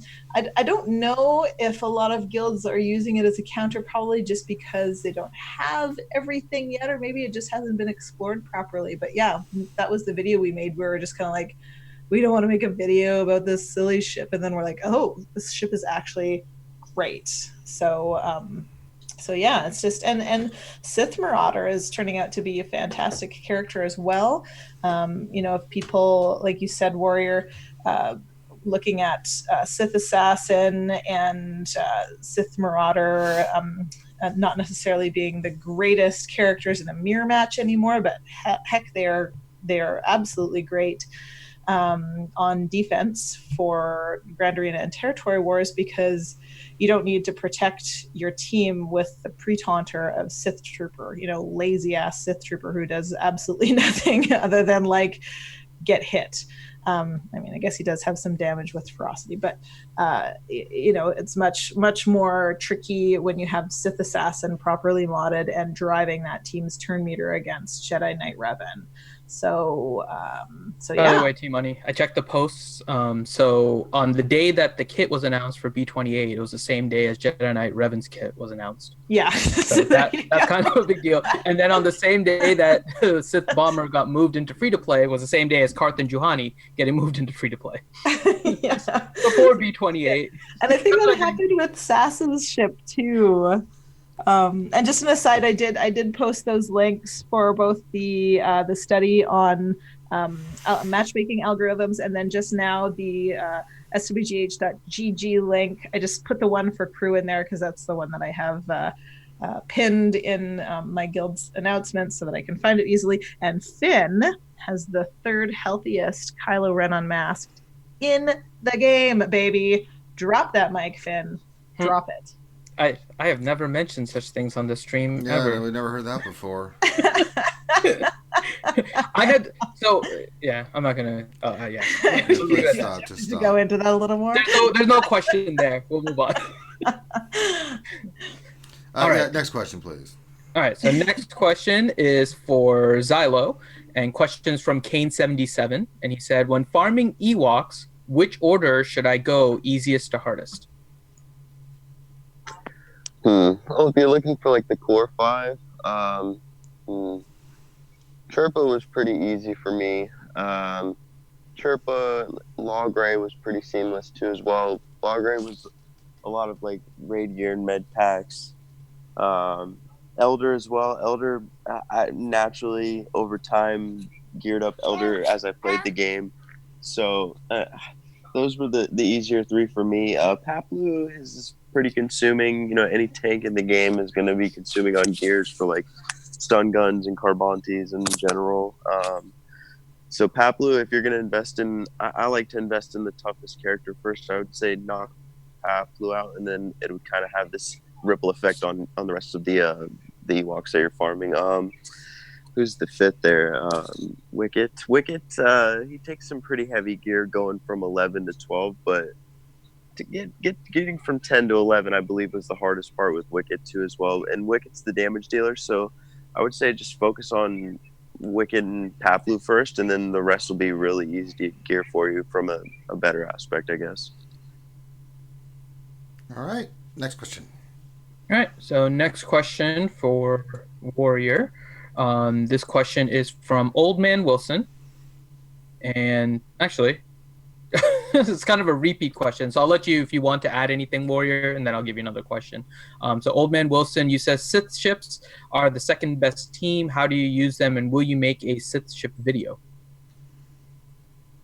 I think we're getting close to needing to revisit that for sure as a community, because again, it was one of those things that was really overshadowed, and it's really underutilized. I don't think I know of a single person in the game that uses the Sith Bomber, and honestly, they built that tank amazing. If you go back and watch T-Money's video on it, you'll be kind of shocked at the results, which I actually at the same time had similar results and had made a video on it and kind of said, it's the issue is the timing. Like, had it come out a different year, it would have been meta, but because it sits under nicely. It sits under nicely the Hans Millennium Falcon. So, and then don't forget Geos as well. The Geos have never gone away. They're still absolutely amazing.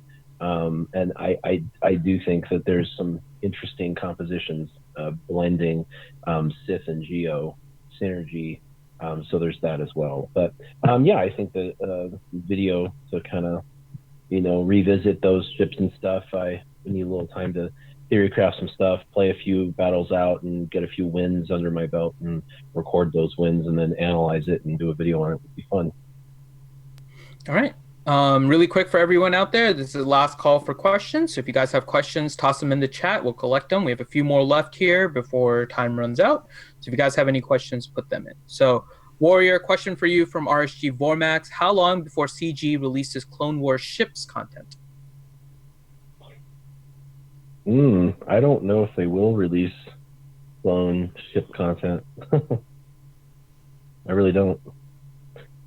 I mean, the only thing I could see coming out of like the Clone Wars would be like new Gunray capital ship, or like a General Grievous capital ship, something like that. I don't really see anything else happening, but I could be totally wrong. You don't see them doing No. None of the starfighters or other unique ships like SWGOH or anything like that. That would be awesome, honestly, but I don't know if you've noticed, but Capital Games, they're not. I don't feel like the entire team is on board with ships. I feel like there's a cultic group of a few that love ships, and they're kind of suppressed for the vast majority of the time, and then they finally get their way. Like, fine, let them put a ship in, and then the ship comes out, and then they're like, okay, fine, you've had your ships for a while. We're going to go 3 or 4 months ignoring them to. And then the people have to like fight, like, hey, I got a capital ship built. When can we put it in the game? And they're like, maybe in 4 months. I don't know. I feel like they feel like ships the way that the community does for the most part. I think there's a few people that love them, just like I love them. But it feels like every time they release ship content, it falls a little flat, meaning that it's never quite as overwhelming as character content. It's like, oh, we've reworked these 3 characters, we've brought in these 2 new characters, we got this new legendary event, there's another legendary event in a month. Like, oh my lord, there's a lot. And then ships is like, oh yeah, by the way, here's a new ship. It'll be free to play farmable in 6 weeks, faster than normal stuff. So have a good day. So I don't know. I want there to be all that you guys are, kind of inferring, but I just feel like we're going to get like a single capital ship, and I'm going to be like, okay, there you go, that's good enough.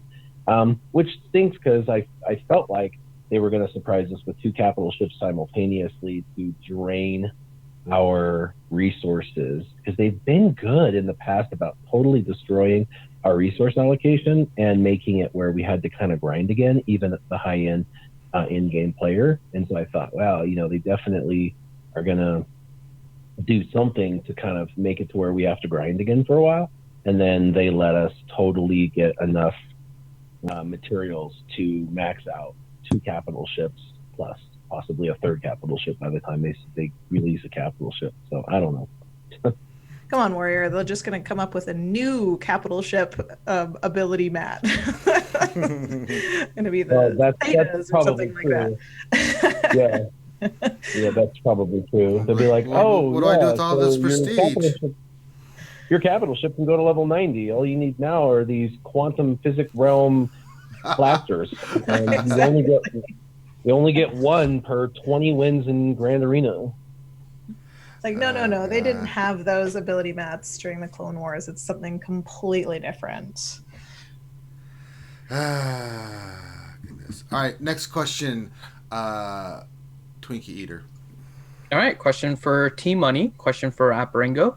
How's the panel farming the new materials, the ones for Darth Revan, Malik, and Padme?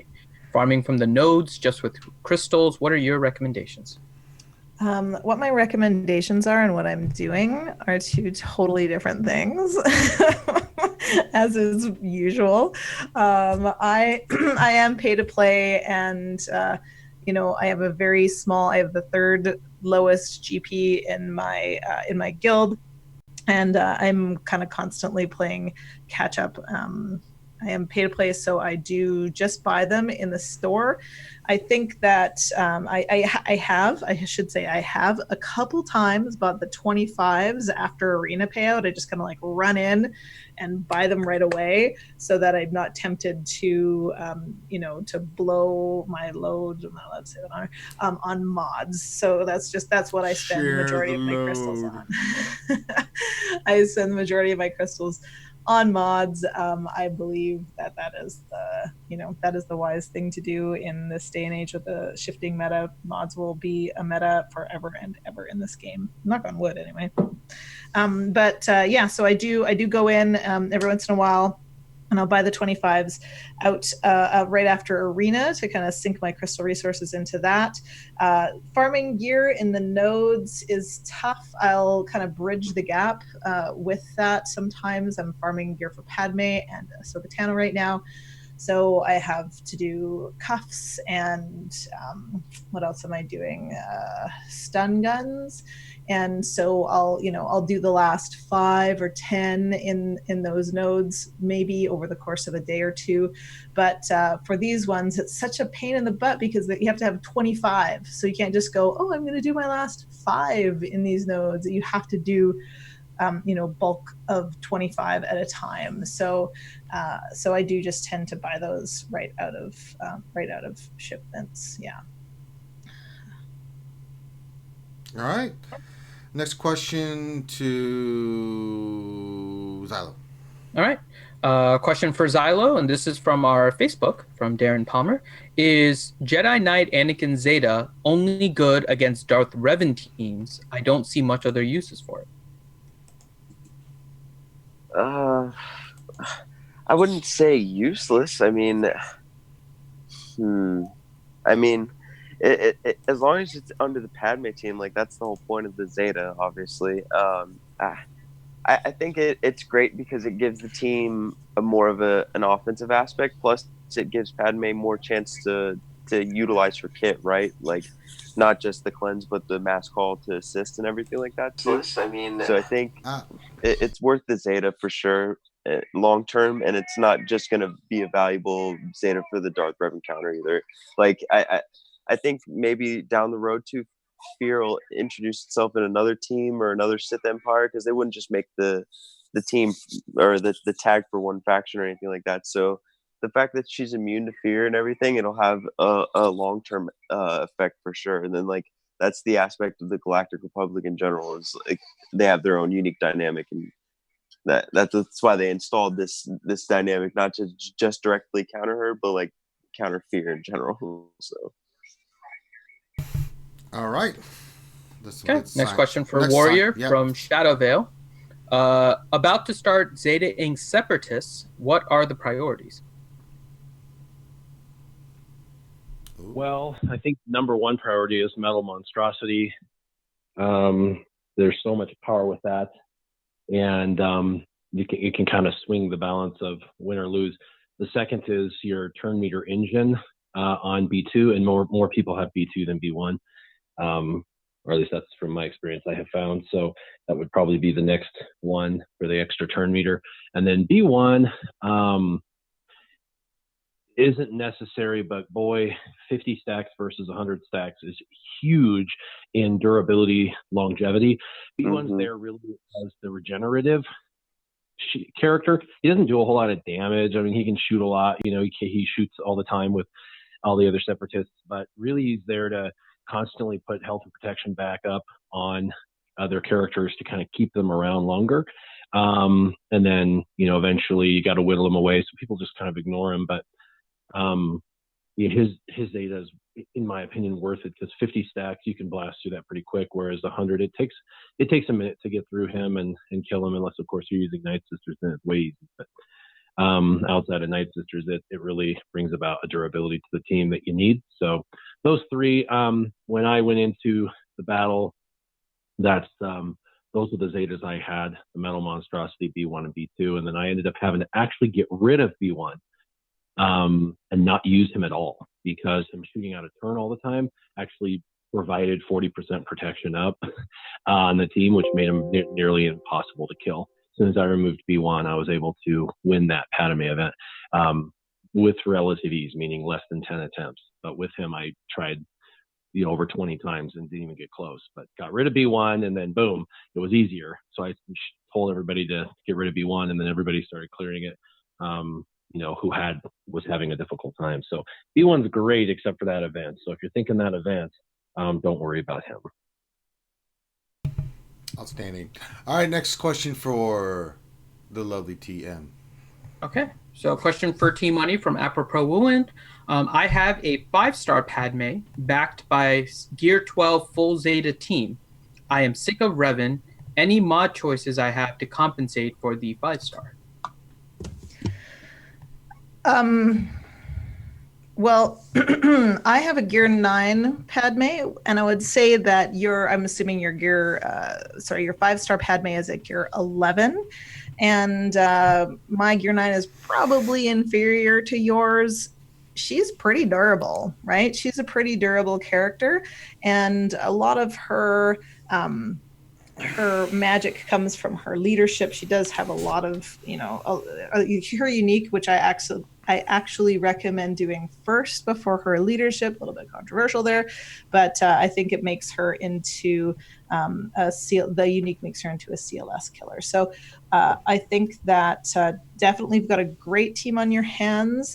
As far as Darth Revan goes, the modding for that is actually counterintuitive. And if you go to, it's not Ian, without an apostrophe. I think it should be easy to find. I can find the link in and post it in chat too if it's okay with RSG. And he's got a video, and it's actually the magic there isn't what you would think for Padme. So it's he's got it working quite consistently against Darth Revan, but the modding in the turn order is based off of having a slow Padme versus a fast Padme. So you not being able to put those Gear 12 pieces on her isn't going to be as much hindrance as I originally thought when I was using her in the test account. And this really hasn't, I don't know what's wrong with test accounts. This really hasn't translated into the real world at all, but I was making Padme very fast. She's faster. She's got a faster base speed than Darth Revan, so I was making her go first, use her basic, which has protection up. We were like, oh, this team isn't going to be viable on defense because nobody uses a basic as an opening move, save maybe Ewok Elder. I think there's a couple of characters who might, but Padme very likely won't. And so we were thinking, okay, off that, blah, blah, blah. Anyway, we're wrong is my point there. And it looks like what Ian has put together is a slow Padme in order to actually attract those debuffs and turn them into courage. And that's the way you beat Darth Revan with a Padme team. So very, very cool. Again, we're going to have that Dudio on our stream on Tuesday. I'm still learning about the team. I don't have the Zetas, so I haven't built it yet, but certainly with all of the Zetas, I'm sure that you could make that happen. Yeah, absolutely. The Zetas on that team aren't required except if you're going against JK or Darth Revan or something, right? Like, it's definitely a, like a notch below pure meta and arena team if it has all of the Zetas, but it's very, very useful. That's how I'm seeing it anyway, is like, bring on the Night Sisters, bring on CLS, bring on all of these teams that you could open a zone in Territory Wars, and you're like, oh crap, how do we take this down? We've put all our CLS on defense. How do we go up against this zone? Well, Padme is the answer to a lot of that. If I can go on a tangent for a minute, it brings up the question, what are we going to do? What is CG going to do about Territory Wars when, now that we have all of this offensive power, all of this defensive power, but still, I keep saying that, but I don't know if you guys have heard of Warrior, if you've heard if anyone has had a perfect Territory Wars match, that there hasn't been like a big disparity in GP. I doubt it, right? So there hasn't been any, what is it, 2200, 2100, I don't know what the top score is, what the perfect score is. I don't think there's been any of those yet. So we're still able to, with the intelligence within the community, create defensive teams that are, staving. What do you mean by perfect? Like without, like perfect 20s across the board. You know, Okay. I've certainly seen like scores that are like a 100 points off of perfect, maybe even 50 points off of perfect, but I've never seen a perfect score. I I don't know can't if you think of guys any. have. Yeah, it's like 21,000, and we Yeah, used to shoot for that, but then they started doing all of these like weird special bonuses, and some teams like that. It's a Team Instinct. I don't know any of us that are huge fans of that. In fact, we watch our participation rate go down drastically to the point where we're like super frustrated and almost have to get rid of people because they won't play territory wars because of the like bonuses. So they prefer the vanilla, just because it's like, what's the deal? Like, you spend all this time investing in trying to figure out how to mod, how to counter, how to this and that, and then they just say, oh, this week we're going to totally screw everything you've spent the last month trying to figure out and do a non-vanilla territory war. And while other people might think that's super cool, for someone who's spent that much time, energy, and effort, it's like, that sucks. So we watched our participation go down drastically, and a bunch of people have quit. We lost 3 people who were actually not only in leadership, like Maraxis, Ghost. These are guys who Wow. were community So theory crafters. They were some of the best Team Instinct had to offer, and they're gone. And so that's really deflated the team. We've had to really regroup and kind of, say, okay, guys, like, listen, it's okay. We can take a loss or two. It's all right. Let's regroup. Let's like get back to caring. But it's hard to like rally the troops when they're like, yeah, well, there's gonna be stupid ass bonuses next time. So, and then you got other people quitting that aren't in leadership, but start to deflate the numbers. And I don't know. As a whole, it starts to kind of At least they wear on got you. rid of the bonuses now, though. 4 at least this month for 3 of the 4, yeah. So that's good, and I think that's them listening to the community and trying to like save it. But it's like, well, he can't bring Maraxis back, he can't bring Ghost back. Like, we lost them. It's like, and so and truly, a theory crafter in the community, whether you love them or hate them, like, it's one more brain, in that thought pool. And when you lose that, it's devastating to the whole community as far as creative ideas and stuff. So it's nice to hear that there's still people out there, in different chat rooms still theory crafting and whatnot. But our pool is shrinking, and I'm sure there are other people at the high end seeing the same thing. All right. Next question, Medicine Woman. All right. So question for Xylo, and this is from Crispy Biscuits, which is a new name. So Hey, welcome I've heard that name before. Crispy Biscuits. That's amazing. You have? Yeah, Oh, I've heard I haven't Crispy. seen that name before. I think Oh, I've heard okay. it once or twice before. Yeah. Oh, okay. Well, in any case, thank you, Crispy Biscuits, for the Yes. question. So, Xylo, the question is, what is your go-to counter in Grand Arena against a strong Bastila team, such as Bastila, Hermit Yoda, Ezra, and Double Tank?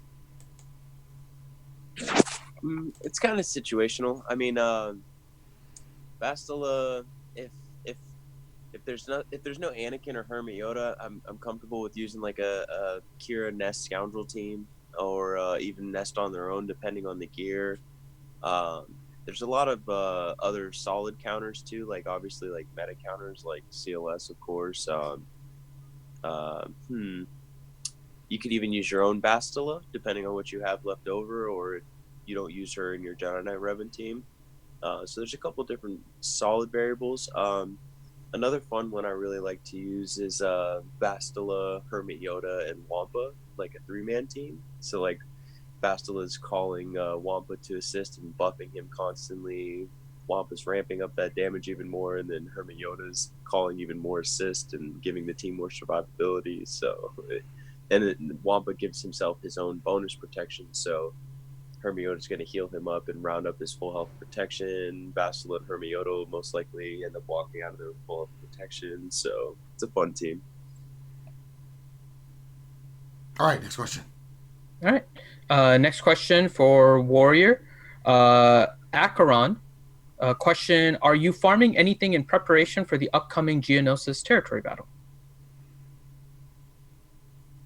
No. I'm not farming anything. So, I'm farming the Sith the Sith ship, the Emperor shuttle, 6 stars to 7 stars, halfway there, and then I'm working on Malik, which is just going to be a couple months slog, earning the territory battle currency to spend it and get him to 7 stars because he's at 6 stars now. Those are only 2 things I'm technically farming. As far as gear, everything that I'm geared up is done. So all I have left is I first farmed all the gear for Malik for gear 11, gear 12. So it's sitting there waiting. And then I'm building cuffs, guns, carbantes, other gear 12 pieces, like the Mark 9 eyeball, which is actually the purple eyeball above the yellow eyeball. Things like that. I'm wasting my energy on things like that if I have extra. But like I said, since I started this ship, I haven't had a whole lot of energy left over because I'm spending it all on like 5 refreshes for this stupid ship. And that's really the only thing that I'm farming as far as that goes. And then, other energies are spent elsewhere. I'm farming gear 12 pieces, the purple gear 12 pieces out of ship's energy, and mods out of mod energy. And I spend about 2 or 3 days slicing, and for 4 to 5 days farming mods. I feel like it needs to be balanced because you've got lots of mods in your account. You need to be slicing them and checking them out, and then you also need to be trying to constantly infuse new mods into your lineup. Very nice. Next question to the lovely TMG. All right. So there are 2 questions left, one for T-Money, one for Xylo. So perfect. T-Money, your question is from Ziglet. Which Zeta first, Padme's unique or Anakin's unique? Yeah, Padme's unique. Like I said before, I actually think that's the first Zeta on that team is her unique. So it's a very powerful one to bring that protection up to 40%, and makes the team. You're basically you basically turning that team into like 4 little or 5 little baby nests. So we all know how powerful Nest is and how annoying she is, and how wonderfully protected she is as a character on one of your teams. And now you have now you're facing this wall of nests. So I do think that's a priority Zeta. Again, if you want to pour some love into this team, I think all of the Zetas are good, and I don't usually say that I'm pretty skimpy with my Zetas and my Omegas.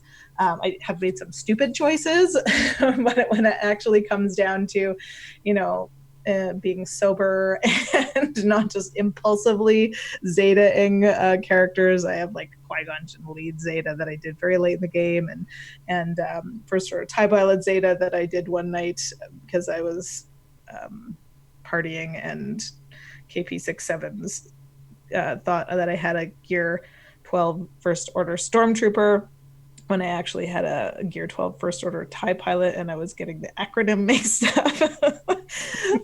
So yeah, but when it actually comes to Zetas and to gear and to everything, I'm like, do the very bare minimum that you could possibly need.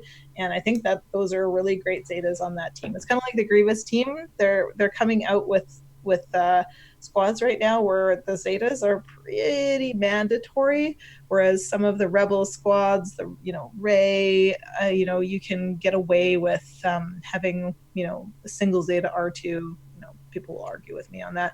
Single Zeta CLS, single Zeta Rey, you can get away with that. The team still works to counter even meta teams in Arena. I was certainly beating Jedi Knight Revan consistently with single Zeta JTR and a single Zeta R2, for instance, single Zeta BB-8. Of course, more help, but bare minimum for that. I think that the Padme team, maybe because it's just not quite as strong as Rey or CLS, I don't know, needs those Zetas, but they are quite synergistic, calling to assist and that sort of thing, as they're all kind of a little team, a little loving team, which is cool. All right. And then last question to not Xylo, but the Apprentice. Put the Apprentice on, Xylo, and let's get his views on this. No. How dare you? Oh my god. All right.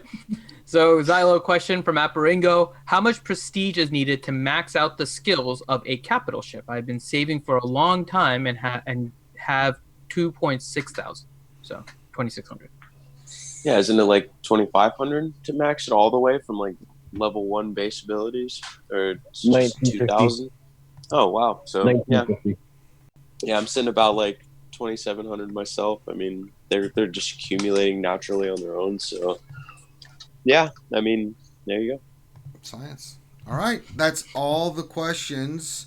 The regular questions. So we do have the fun questions. Oh Lord, I forgot about the fun questions. All right, lay it on us. Right. So the first one's completely irrelevant as a sports question from Darren Palmer. Okay. Warriors guaranteed to win the NBA championship even without Durant. Want to put some cash on it now? I wouldn't bet against them. I don't think they're going to be able to win if they face the Bucks without Durant, but that's just my thought. All right. Ooh, yeah, the Greek Freak, yeah. I mean, is he not going to be there for the finals either? Is that confirmed? I haven't been following. No. He's only out through Game 4 right now of the Western. So yeah, he'll do what he can to come back, I'm sure. Well, they're already up 2 games. That situation. Yeah, even if they lose the next 2 games in Portland and they get Durant banned, I mean, it's like. Or you can even let him rest the rest of the series. All right, now back to non-sports questions. Paparazzi. Help, I'm an honest poultry farmer. I have been hearing great things about the rooster reviews offered by some of you. Where can I get my rooster reviewed? Your rooster review? Have you been, what are you, yeah, people Grande? Oh my God. All right.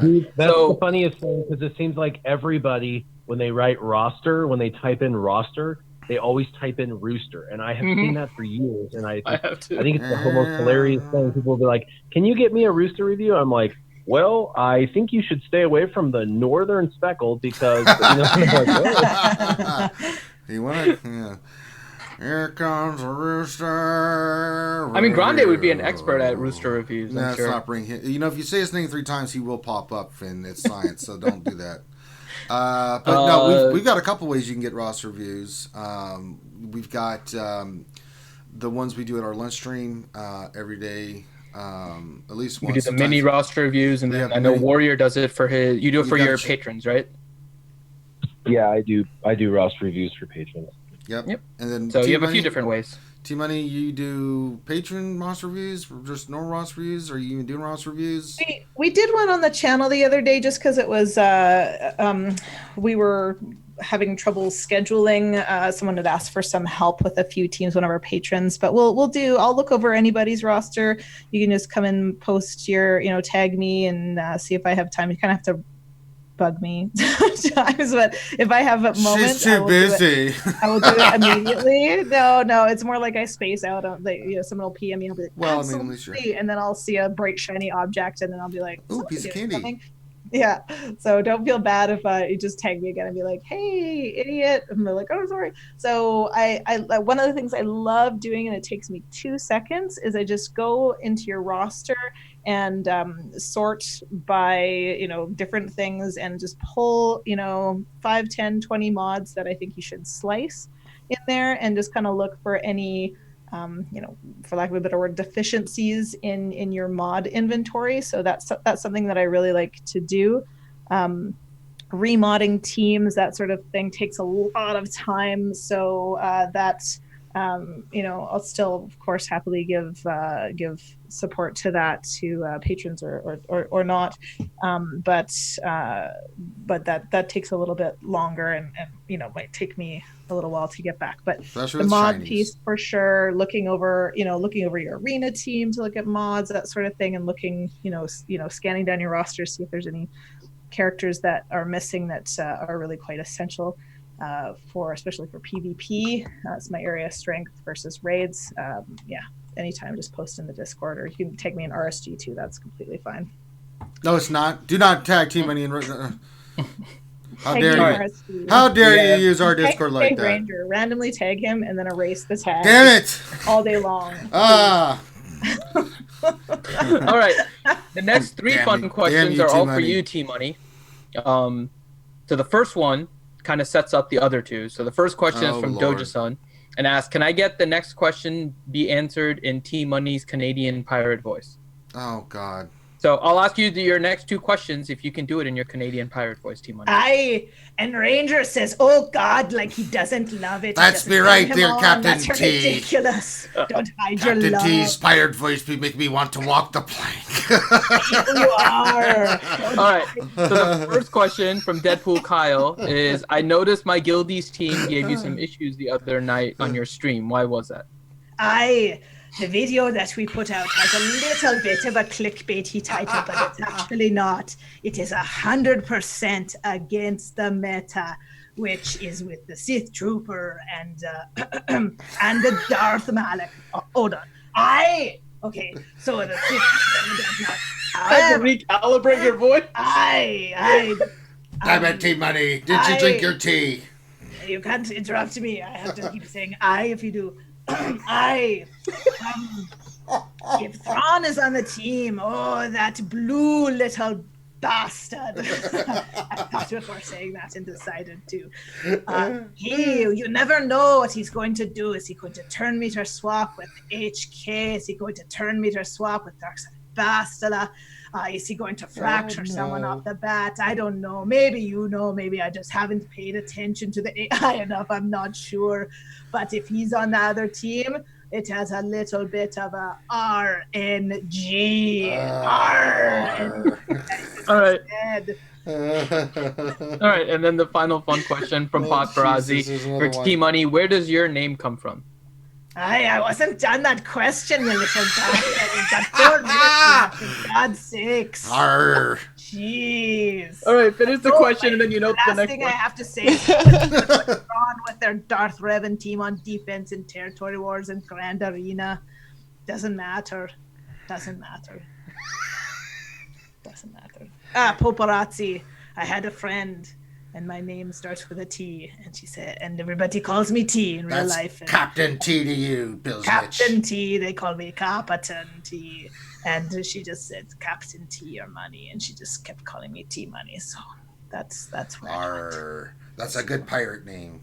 Probably not. It's kind of weird gaming handle. So. We be from the west side of the Pirate Cove. Sorry, if it be a pirate name, it ain't be no T-Money. It be T. Oh my God.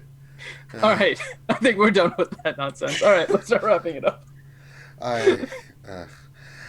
All right, Warrior. I know you've got things to do and places to go and things to sell and a fortune to be made. Where can folks find you on the YouTube, and what are you up to? Well, you guys can find me on my 2 channels, or you can find me on Facebook or on Twitter. I do a lot of updates daily on my Scissorman account on Twitter, so it's kind of fun. I blend in both personal life and gaming together, so it's kind of fun. I obviously do my weekly Scissorman stream, and when we get a little more time, we'll be doing other videos as well. There you go. And I highly recommend you newer players check out Warrior Scissorman account. It's a hoot. It's fun to watch, and you learn a lot actually.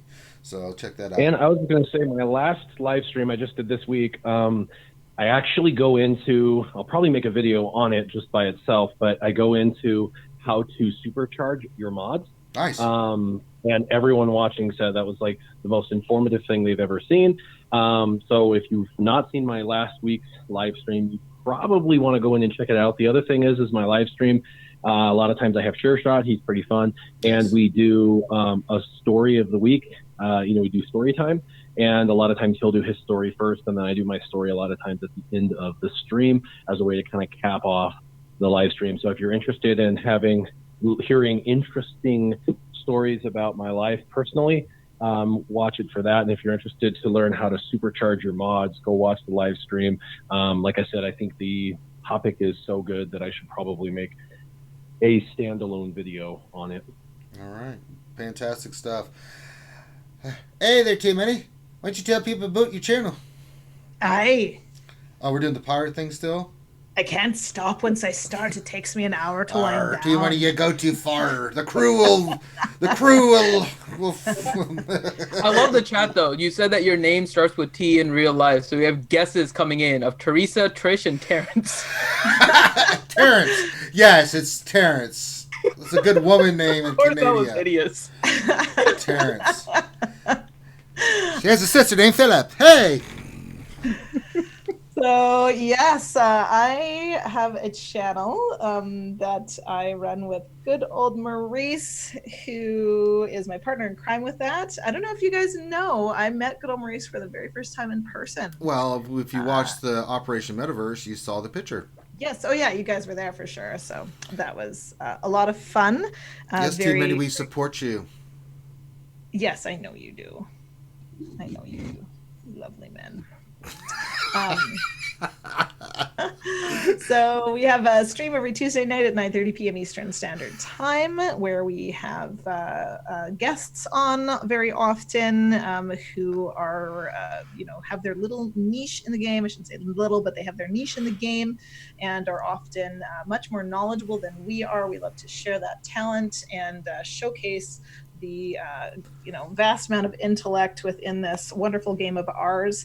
We're going to have It's Not Ian on this Tuesday night to go over his Padme Darth Revan encounter. That's going to be very exciting.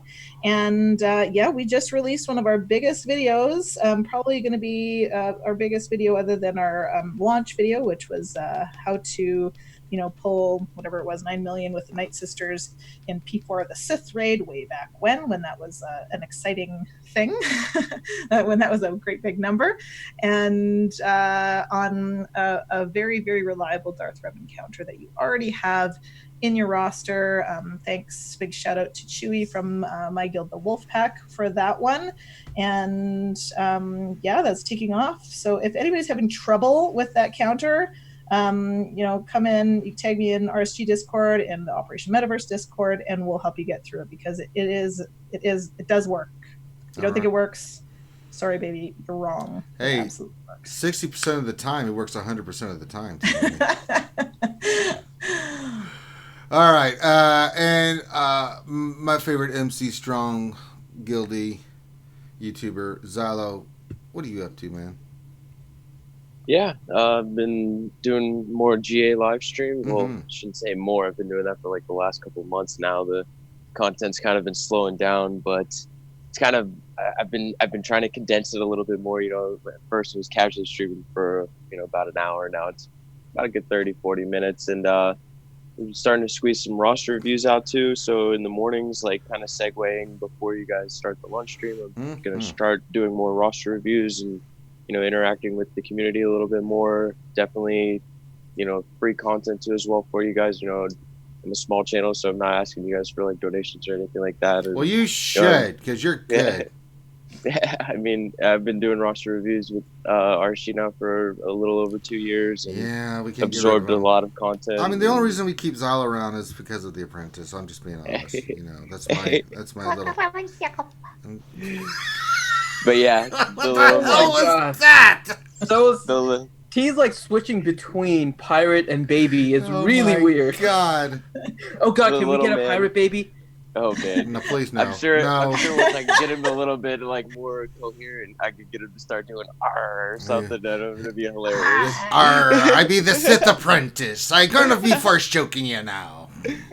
But I mean, the little man's always hanging out with me in the mornings. It's kind of our personal time. So and Saturdays and Sundays is definitely more of our one-on-one time. So you definitely see The Apprentice on the channel, of course. And I appreciate all of your support too. It's it's been a long journey on YouTube, and I gotta say it's been fun, doing all these streams and getting to know all of you guys, not just on the stream but off the stream too, in the community. And you guys know I'm very vocal in all of the other streams throughout the days. As my work days go by, I like to catch in as much content as I can too. So I'm again absorbing a lot of information and trying to give it back to you guys. And if there's anything I can ever do, there's a Discord too as well on my YouTube channel, the About page. So come join the Discord. It's been building more and more over these last couple of months, and I really appreciate all of your support here on the channel too as well. All right.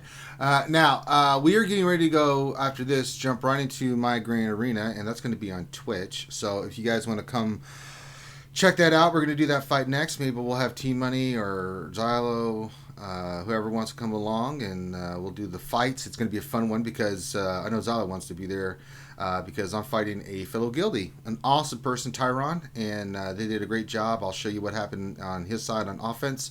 So we're going to have some fun on that on Twitch. So if you haven't joined us on our Twitch, I give my Twitter and Twitch. Say that 5 times fast. But join us on Twitch. That's where it's going to be at. It's easy to find. Now, do me a favor, guys. These guys come on here every Saturday and they answer your questions, to help you guys out. Do me a favor. Go to their channels. Subscribe. Give them a thumbs up on the videos. Watch their content. Support the community. Not just us. You can do the same thing with us. Subscribe, hit the thumbs up, yada yada yada. But support these guys. It's an invaluable resource that these guys bring to you guys every Saturday. You just can't put a commodity price tag, whatever you want to say, about what they do. So please do that.